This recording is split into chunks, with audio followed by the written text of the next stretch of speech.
विगत सप्ताह में संसद में लोकसभा और विधानसभा, राज्यसभा दोनों जगह संविधान को स्वीकार किए हुए 75 साल के मौके पर संविधान की रचना, संविधान निर्माताओं का योगदान और संविधान में प्रस्तावित किए गए आदर्शों पर एक गौरवमयी चर्चा का आयोजन संसद के द्वारा किया गया। वो चर्चा में 75 साल की देश की गौरव यात्रा, विकास यात्रा और उपलब्धियों की भी चर्चा होनी थी। ये तो स्वाभाविक है कि जब लोकसभा में, राज्यसभा में पक्ष और विपक्ष होते हैं तो हर मुद्दे पर लोगों का नजरिया अलग अलग होता है, दलों का नजरिया अलग अलग होता है, वक्ताओं का नजरिया अलग अलग होता है। मगर संसद जैसे देश के सर्वोच्च लोकतांत्रिक फोरम में जब चर्चा होती है तब इसमें एक बात कॉमन होती है कि बात तथ्य के आधार पर होनी चाहिए और बात सत्य के आधार पर होनी चाहिए। कल से कांग्रेस पार्टी ने जिस तरह से तथ्यों को तोड़ मरोड़ कर रखने का प्रयास किया है, ये अत्यंत निंदनीय है और मैं इसकी निंदा करना चाहता हूं। ये क्यों हुआ? क्योंकि भारतीय जनता पार्टी के वक्ताओं ने संविधान पर, संविधान की रचना के मूल्यों पर और जब जब कांग्रेस या भारतीय जनता पार्टी का शासन रहा तब शासन ने संविधान के मूल्यों का किस तरह से मूल्यांकन किया, संरक्षण किया और संवर्धन किया, इस पर फैक्ट के साथ भारतीय जनता पार्टी के वक्ताओं ने अनेक उदाहरणों के साथ जनता के सामने विषय रखे और उसमें वो तय हो गया कि कांग्रेस पार्टी आंबेडकर जी विरोधी पार्टी है, कांग्रेस पार्टी आरक्षण विरोधी पार्टी है, कांग्रेस पार्टी संविधान विरोधी पार्टी है, कांग्रेस पार्टी ने सावरकर जी का भी अपमान किया,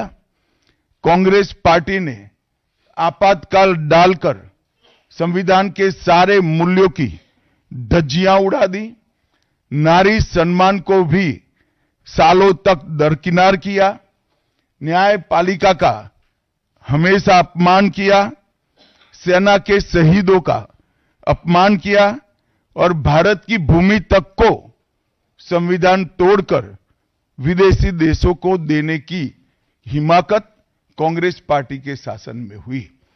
जब ये पूरा सत्य उजागर हो गया तब कल से कांग्रेस पार्टी ने फिर एक बार अपनी पुरानी पद्धति को आजमाते हुए बातों को तोड़ मरोड़ कर और सत्य को असत्य के कपड़े पहनाकर समाज में भ्रांति फैलाने का एक कुत्सित प्रयास किया है। संसद में जब चर्चा हो रही थी, ये सिद्ध हो गया कि बाबा साहेब आंबेडकर का कांग्रेस ने किस तरह से पुरजोश विरोध किया था। बाबा साहब के न रहने के बाद भी किस प्रकार से कांग्रेस ने बाबा साहब को हाशिए पर ढकेलने का प्रयास किया। जब संविधान सभा अपना काम कर चुकी, चुनाव हुआ 1951-52 में और 54 में, दोनों बार कांग्रेस ने बाबा साहब को हराने के लिए कोई कसर नहीं छोड़ी। यहां तक कि फ्रेंडली चुनाव होता है, स्पिरिट वाला चुनाव होता है, ऐसा चुनाव भी नहीं था। विशेष प्रयास किया गया और वो उनकी हार को सुनिश्चित किया गया। जहां तक भारत रत्न देने का सवाल है, कांग्रेस के नेताओं ने कई बार खुद ही अपने आप को भारत रत्न दिए हैं। 55 में नेहरू जी ने खुद को भारत रत्न दे दिया, 71 में इंदिरा जी ने खुद को भारत रत्न दे दिया और 1990 में बाबा साहब को भारत रत्न तब मिला जब कांग्रेस पार्टी सत्ता में नहीं रही और भारतीय जनता पार्टी के समर्थन वाली सरकार थी। 1990 तक कांग्रेस पार्टी बाबा साहब को भारत रत्न न मिले इसका बड़े जतन से प्रयास करती रही, यहां तक कि बाबा साहब की जयंती को भी 100वीं जयंती को भी मनाने का मना ही कर दिया गया। नेहरू जी की अंबेडकर जी के प्रति नफरत जग जाहिर है। नेहरू जी की खुद की किताब selected works of Jawaharlal Nehru second series volume 16 इसके भाग 2 की पृष्ठ संख्या 532 पर एक पत्र का उल्लेख है, जब बीसी राव ने नेहरू जी को पत्र लिखकर कहा कि अंबेडकर जी मंत्रिमंडल से इस्तीफा देकर जाने का मन बना रहे हैं, तब नेहरू जी का ये जवाब था, अंबेडकर के जाने से मंत्रिमंडल में कोई फर्क नहीं पड़ने वाला है। अंबेडकर जी के महान योगदान का मूल्यांकन जवाहरलाल जी किस तरह से करते थे, इससे बड़ा कोई उदाहरण नहीं हो सकता। जब पंडित जी की एक और किताब को पढ़ते हैं, लेटर टू चीफ मिनिस्टर में एक उल्लेख है, बंबई के मेयर ने एक पत्र में बाबा साहब के अंबेडकर के जन्मस्थान मऊ में उनका स्मारक बनाना चाहिए ऐसा सुझाव दिया। 18 जून 1959 को पंडित जी ने कहा, सरकार के लिए स्मारक स्थापित करना बिल्कुल सामान्य बात नहीं होगी, आमतौर पर स्मारक निजी पहल से किया जाता है। अपने परिवार के चाहे कोई भी सदस्य हो, नेहरू जी हो, इंदिरा जी हो, संजय गांधी हो, राजीव गांधी हो, कई सारे लोगों के लाखों स्मारक देश के अंदर बनाने वाले परिवार के मुखिया कहते हैं कि आमतौर पर निजी पहल पर स्मारक बनाया जाता है, क्योंकि ये स्मारक B.R. आम्बेडकर जी का था। मित्रों, जब एक दूसरा उदाहरण मैं देना चाहता हूं, एक सर्वदलीय मंत्रिमंडल पहली देश की कैबिनेट बनी जिसमें बाबा साहेब आम्बेडकर भी सदस्य थे, नेहरू जी प्रधानमंत्री थे। नेहरू जी की किताब selected works of Jawaharlal Nehru में एक और उल्लेख आता है, नेहरू जी के आश्वासन के बावजूद आम्बेडकर जी को कोई महत्वपूर्ण विभाग नहीं दिया गया और ये स्पष्ट इसके अंदर उल्लेख है कि सरकार की नीतियों, विशेषकर विदेश, रक्षा और अनुसूचित जाति और जनजाति से जुड़ी हुई नीतियां और 370 के खिलाफ आम्बेडकर जी थे। जब एक और कांग्रेस पार्टी है, बाबा साहेब आम्बेडकर का कोई स्मारक जब तक कांग्रेस सत्ता में रही बड़ा नहीं बना। जहां जहां विपक्ष की सरकारें आती गई, स्मारक बनते गए। भारतीय जनता पार्टी की सरकारों ने और नरेंद्र मोदी जी की सरकार ने बाबा साहब के जीवन के संबंधित पंच तीर्थ का विकास किया।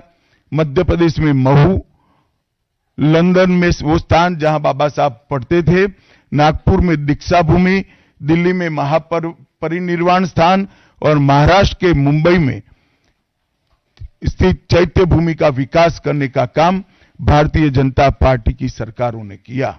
19 नवंबर 2015 को नरेंद्र मोदी जी ने अंबेडकर जी के सम्मान में 26 नवंबर को संविधान दिन घोषित किया। डॉक्टर अंबेडकर इंटरनेशनल सेंटर की स्थापना भी की। 2018 में प्रधानमंत्री नरेंद्र मोदी जी ने महापरिनिर्वाण स्थल पर डॉक्टर अंबेडकर स्मारक का उद्घाटन किया, जो लगभग 2 एकड़ में फैला है। मित्रों, मैं आज जब आप सबके सामने उपस्थित हुआ हूं, तब राज्यसभा में मेरे बयान को तोड़ मरोड़ कर पेश किया गया। मेरा मीडिया के सभी मित्रों से आग्रह है, कांग्रेस ने सार्वजनिक जीवन में ये जो पद्धति की है कि बयानों को तोड़ मरोड़ कर पेश करना, हो हल्ला मचाना और भ्रांति खड़ी करना। पहले उन्होंने नरेंद्र मोदी जी के भी एडिटेड बयानों को सार्वजनिक किया। चुनाव जब चल रहा था, मेरे बयान को एआई का उपयोग कर एडिट किया गया और पूरे देश में इसको प्रसारित करने का घृणित काम किया गया। और आज अंबेडकर जी के लिए मेरी बात को तोड़ मरोड़ कर वो पेश कर रहे हैं। मैं स्पष्टता के साथ कहना चाहता हूं, मीडिया को विनती भी करना चाहता हूं कि मेरा पूरा बयान जनता के सामने रखिए। मैं वो पार्टी से आता हूं जो पार्टी कभी अंबेडकर जी का अपमान नहीं कर सकती। पहले जनसंघ और फिर भारतीय जनता पार्टी ने हमेशा अंबेडकर जी के सिद्धांतों के आधार पर चलने का प्रयास किया है। जब जब भारतीय जनता पार्टी शासन में रही, अंबेडकर जी के सिद्धांतों का हमने प्रचार किया है। आरक्षण को और मजबूत करने का काम भारतीय जनता पार्टी ने किया है। इन्होंने जिस प्रकार से आरक्षण को भी विरोध किया, वो भी हम सब जानते हैं। पिछड़ा वर्ग आयोग, काका साहेब कालेलकर आयोग 53 में बना, 55 में रिपोर्ट आई, आज तक वो रिपोर्ट को लागू नहीं किया गया। 31 दिसंबर 1980 को मंडल आयोग बना, मंडल आयोग की रिपोर्ट आई। 80 में इंदिरा जी ने मंडल आयोग को ठंडे बस्ते में डाल दिया। 90 में जब गैर कांग्रेसी सरकार आई, तब मंडल आयोग की रिपोर्ट लागू हुई। उस वक्त राजीव गांधी विपक्ष के नेता थे और जब मंडल आयोग की रिपोर्ट लागू हुई, प्रस्ताव संसद में आया, राजीव जी ने अपने जीवन का सबसे लंबा भाषण ओबीसी के आरक्षण का विरोध करने के लिए किया। आज मैं फिर से एक बार आग्रह के साथ मीडिया को बताना चाहता हूं, सच्चाई को जनता तक पहुंचाना चाहिए। मेरी पूरी बात बहुत स्पष्टता के साथ, कोई कंफ्यूजन के बगैर राज्यसभा के रिकॉर्ड पर है। आज भारतीय जनता पार्टी के सैकड़ों कार्यकर्ताओं ने ट्वीट कर भी इस सत्य को लोगों के बीच में पहुंचाया है। और जिन्होंने जीवन भर बाबा साहेब का अपमान किया, जिन्होंने जीवन भर बाबा साहब के सिद्धांतों को दरकिनार किया, जिन्होंने जब तक सत्ता में रहे बाबा साहब को भारत रत्न मिलने नहीं दिया, जिन्होंने जब तक सत्ता पर रहे आरक्षण के सिद्धांतों की धज्जियां उड़ाई, वो लोग आज बाबा साहेब आंबेडकर के नाम पे भ्रांति फैलाना चाहते हैं। मैं कांग्रेस के अध्यक्ष खरगे जी को भी कहना चाहता हूं, खरगे साहब, आपका तो कम से कम दायित्व तो बनता है, क्योंकि आप उस वर्ग से आते हो जो वर्ग के लिए बाबा साहब आंबेडकर जी ने पूरा जीवन समर्पित किया। आपने कम से कम कांग्रेस के एक कुत्सित प्रयास में सपोर्ट नहीं करना चाहिए था। मुझे बड़ा दुख है कि आप भी राहुल गांधी जी के दबाव में इसके अंदर शामिल हुए हो। मित्रों, आज जब हम सब यहां बैठे हैं, मैं फिर से एक बार कहना चाहता हूं, कांग्रेस के पास इस संविधान के ऊपर की चर्चा में बाबा साहेब आंबेडकर विरोधी कांग्रेस है, इसका कोई जवाब नहीं बचा। संविधान विरोधी कांग्रेस है, इसका कोई जवाब नहीं बचा। कांग्रेस आरक्षण विरोधी है, इसका कोई जवाब नहीं बचा। कांग्रेस सावरकर विरोधी है, इसका भी कोई जवाब नहीं बचा। कांग्रेस ओबीसी विरोधी है, उसका भी कोई जवाब नहीं बचा। आपातकाल का पाप कांग्रेस के ही समय में हुआ, इसका भी कोई जवाब नहीं बचा। नारी सम्मान का विरोध भी कांग्रेस ने ही किया, वो प्रस्तापित हो गया। न्यायपालिका का अपमान ही कांग्रेस ने ही किया, वो भी प्रस्तापित हो गया। भारत की भूमि को भी संविधान को दरकिनार कर विदेश को सौंपने का पाप भी कांग्रेस ने ही किया, ये भी प्रस्तापित हो गया। तब फिर से एक बार चिर परिचित अपनी पुरानी नीति पर कांग्रेस आई है और उन्होंने मेरे बयान को तोड़ मरोड़ कर आधा ही दिखाकर जनता के सामने रखना और भ्रांति फैलाने का प्रयास किया है। कृपया मेरा पूरा बयान आप सभी लोग जनता तक पहुंचाइए, तो दूध का दूध और पानी का पानी हो जाएगा। मैं उस पार्टी से आता हूं, उस संस्कृति से आता हूं जो स्वप्न में भी बाबा साहब के विचारों का या बाबा साहब के स्वयं का अपमान नहीं कर सकते।